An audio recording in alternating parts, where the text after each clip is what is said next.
Supreme court విచారణ చేపట్టింది. CJI justice Chandrachud నేతృత్వంలో 7 సభ్యులతో ధర్మాసనం ఏర్పాటు చేసింది. ఎస్సీ వర్గీకరణ అంశంపై ఈ ధర్మాసనం విచారిస్తోంది. ఇప్పటికే ఎస్సీ వర్గీకరణపై పంజాబ్ ప్రభుత్వం సుప్రీంకోర్టును ఆశ్రయించింది. పంజాబ్ వేసినటువంటి పిటిషన్ను ప్రధాన పిటిషన్గా సుప్రీంకోర్టు విచారణ చేపట్టింది.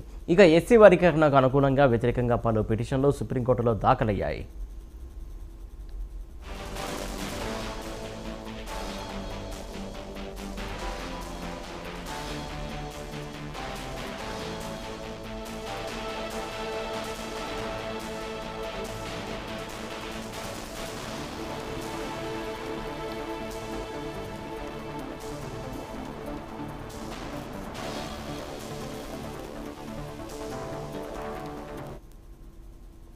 ఎస్సీ వర్గీకరణపై సుప్రీంకోర్టు విచారణ చేపట్టింది. సీజేఐ జస్టిస్ చంద్రచూడ్ నేతృత్వంలో 7 సభ్యులతో ధర్మాసనం ఏర్పాటు చేసింది. ఎస్సీ వర్గీకరణ అంశంపై ఈ ధర్మాసనం విచారిస్తోంది. ఇప్పటికే ఎస్సీ వర్గీకరణపై పంజాబ్ ప్రభుత్వం సుప్రీంకోర్టును ఆశ్రయించింది. పంజాబ్ వేసినటువంటి పిటిషన్ను ప్రధాన పిటిషన్గా సుప్రీంకోర్టు విచారణ చేపట్టింది.